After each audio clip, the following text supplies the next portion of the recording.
మాట్లాడినా. మేము civil supplies corporation సమీక్ష చేసినాం. మిల్లర్ల దగ్గర ఆనాటి ప్రభుత్వం 21,000 కోట్ల రూపాయల వడ్లను మిల్లర్ల దగ్గర తాకట్టు పెట్టింది. మిల్లర్లను పిలిచి సమావేశం పెట్టి ప్రభుత్వం 21,000 కోట్ల రూపాయల వడ్లు మీ దగ్గర దాచిపెడితే ఎక్కడునే లెక్క చెప్పుండ్రి, లెక్క చెప్పకపోతే పైసలు కట్టుండ్రి అంటే పైసలు కట్టేటోడు లేడు, వడ్లు ఇచ్చేటోడు లేడు. అదేవిధంగా ఈరోజు రేషన్ షాపుల్లో దొడ్డు బియ్యం పోతే ఉచితంగా ప్రతి మనిషికి రాష్ట్రంలో 3 కోట్ల మందికి ప్రభుత్వం ఉచిత బియ్యం ఇస్తే ఆ బియ్యం 10 రూపాయలకు మళ్ళా మిల్లర్లే కొంటుండ్రు. ఆ మిల్లర్లు మళ్ళా ప్రభుత్వానికి 30 రూపాయలకు సరఫరా చేస్తున్నారు. ఈ సైక్లింగ్ మొత్తం అన్ని చూసినాం, ఆలోచన చేసినాం. ఇవాళ ముఖ్యమంత్రిగా ఎన్నో రకాల ప్రయత్నం చేసినాం. 7,000 కోట్ల రూపాయల వడ్లను అమ్మాలని టెండర్లు పెట్టినాం. ఇవాళకి 3,000 కోట్లకు సంబంధించిన వడ్లే వచ్చినాయి, కానీ మిగతా మిల్లర్లు సహకరిస్తలేరు. దీనికి ప్రధానమైన కారణం దొడ్డు బియ్యం ఇవ్వడంతో పేదవాళ్ళు దొడ్డు బియ్యం ఈరోజు వండుకుంటలేరు, తింటలేరు. ప్రతి వాడు సన్న బియ్యం తినాలన్న ఆలోచన, కుటుంబాల ఆర్థిక స్థితిగతులు మెరుగాయి. ఈ రోజు మనం పంచిపెట్టే దొడ్డు బియ్యం పేదవాడు వండుకుంటలేడు, తింటలేడు. ఇది మిల్లర్ల మాఫియా లేకపోతే దళారుల చేతుల్లోకి ఈ దొడ్డు బియ్యం వెళ్ళి 10,000 కోట్ల రూపాయలు ప్రతి సంవత్సరం దళారుల దోపిడీకి గురైతున్నాయి.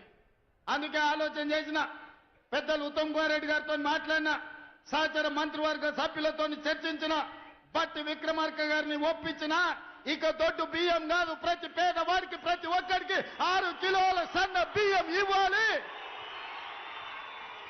ఉగాదో, దీపావళి, సంక్రాంతి పండుగ కాదు, పేదవాడి ఇంట్లో ప్రతిరోజు పండుగ ఉండాలి, సన్న బియ్యం వండాలి, పేదవాడి కడుపు నింపాలి. ఆ బాధ్యత మేము తీసుకోవాలి, సోనియమ్మ నాయకత్వంలో అని ఆలోచన చేసినాం. ఇవాళ మిత్రులారా, ఇందిరమ్మ రోటీ కప్డవర్ మకాన్ తర్వాత, విజయభాస్కర్ రెడ్డి, ఎన్టీ రామారావు గారి బియ్యం పథకం తర్వాత శ్రీమతి సోనియా గాంధీ గారికి ఈ దేశం రుణపడి ఉండాలి. చట్టబద్ధత లేదు, అందుకే ఆహార భద్రత చట్టాన్ని పార్లమెంటులో తెచ్చి పేదవాడికి తినడానికి అవసరమైన అన్ని వసతులు ఏర్పాటు చేయాలని ఆహార భద్రత చట్టం శ్రీమతి సోనియా గాంధీ గారు పార్లమెంటులో తెచ్చి పేదవాడి ఆకలి తీర్చడానికి సోనియమ్మ చట్టాలు చేసింది. పెద్దలు చెప్పేటోళ్ళు, మా నాయనమ్మ చిన్నప్పుడు అనేది, భార్య జీతం చూస్తుంది, అమ్మ ఆకలి చూస్తుందని.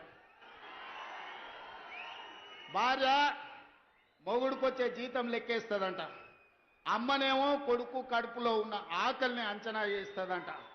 ఆ అమ్మ పాత్ర సోనియమ్మ పోషించి ఈ బిడ్డలకు ఆకలి ఉండొద్దు, ఆహార భద్రత చట్టాన్ని తేవాలి, పేదవాడిని ఆదుకోవాలని సోనియమ్మ ఆహార భద్రత చట్టం తెస్తే దొడ్డు బియ్యాన్ని సన్న బియ్యం ద్వారా ఆ ఆకలి తీర్చాలని పెద్దలు మిత్రులు ఉత్తమ్ కుమార్ రెడ్డి గారు సివిల్ సప్లైస్ కార్పొరేషన్ ద్వారా ఈ రోజు దేశంలోనే మిత్రులారా 10 ఏళ్లు మేధావుల మన్నోళ్ళు, 80,000 పుస్తకాలు చదివినోళ్ళు, తెలంగాణ మూల మూలన నరాన నాకు తెలుసు ఎవరికి తెలుసు అని అడిగినోడు 10 ఏళ్లలో ఎన్నడన్న సన్నబియ్యం పేదోళ్ళకి ఇవ్వాలని ఆలోచన చేసిండా?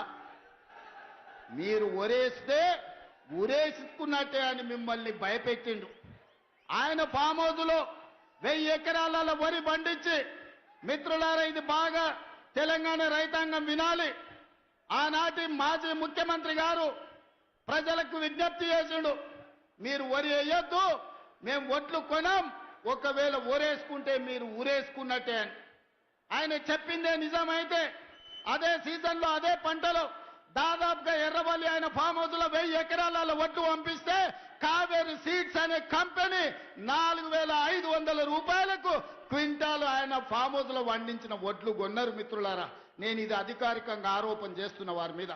నేను అడుగుతున్న తెలంగాణ రైతాంగాన్ని, మనం పండించిన ఒట్లు 2,000 కొనేటోడు దిక్కు లేదు, రైతులు ఉరేసుకుంటుంటే ఒట్లు కొనక చంద్రశేఖరరావు గారు ఫామ్ హౌస్లో పండించిన ఒట్లు 4,500 రూపాయలకు క్వింటాల్ కొన్నారంటే అవి ఒడ్లా లేకపోతే అందులో బంగారం పండుతుందా అని నేను అడుగుతున్నా. దొరగారి ఫామ్ హౌస్లో పండితే 4,500కు అమ్ముకుంటాడు, మన దళితులు గిరిజనులు వండిస్తే వడ్లు కొనేటోడే లేడు.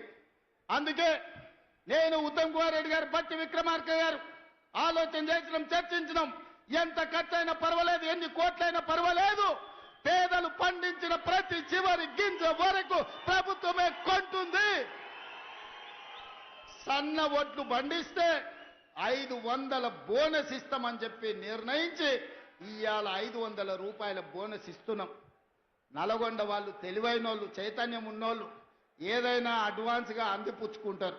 అందుకే 12 లక్షల వరి పండిస్తే మీ వాళ్ళే 8 లక్షలు ఇవాళ సన్న ఒట్లు పండిస్తూ రాష్ట్రంలోనే అత్యధికంగా సన్న ఒట్లు పండించేది నల్గొండ జిల్లా. ఇవాళ అత్యధికంగా రుణమాఫీ జరిగినా, అత్యధికంగా సన్న ఓట్లకు బోనస్ వచ్చినా అది నల్గొండ జిల్లాకే అత్యధికంగా వచ్చింది. అది మీ చైతన్యానికి, మీ పట్టుదలకు మారు పేరు. ఇవాళ అందుకే పండించిన రైతుకు బోనస్ ఇవ్వాలి, వినియోగదారుడు పేదవాడికి కడుపు నిండా తెల్లన్నం సన్న బియ్యం పెట్టాలి అని ఇవాళ సన్న బియ్యం పథకాన్ని ఇవాళ హుజూర్ నగర్ గడ్డ మీద మనం ప్రారంభించుకున్నాం. మిత్రులారా, ఆనాడు కొమరం భీముడు మొదలుపెట్టిన జల్ జమీన్ జంగిల్ పోరాటం నుంచి ఆ తర్వాతి తరంలో చాకలి అల్లయ్య, దొడ్డి కొమరయ్య, భూమి కోసం, భుక్తి కోసం, విముక్తి కోసం రావి నారాయణ రెడ్డి, ఆరుట్ల కమలాదేవి ధర్మ భిక్షం చేసిన పోరాటం, సాయుధ రైతాంగ పోరాటం తర్వాత ఇందిరమ్మ తెచ్చిన రోటీ కప్డా ఔర్ మఖాన్ పథకం తర్వాత విజయభాస్కర్ రెడ్డి, ఎన్టీ రామారావు తెచ్చిన బియ్యం, తెల్ల బియ్యం పథకం తర్వాత ఈనాడు గొప్ప పథకం ఏదైనా ఉంది అంటే ఈనాడు మనం ప్రారంభించుకున్న సన్న బియ్యం పథకం చరిత్రలో నిలబడుతుంది. ఆ చరిత్రకు హుజూర్ నగర్ వేదిక కావడం తెలంగాణ ప్రజల యొక్క అదృష్టం.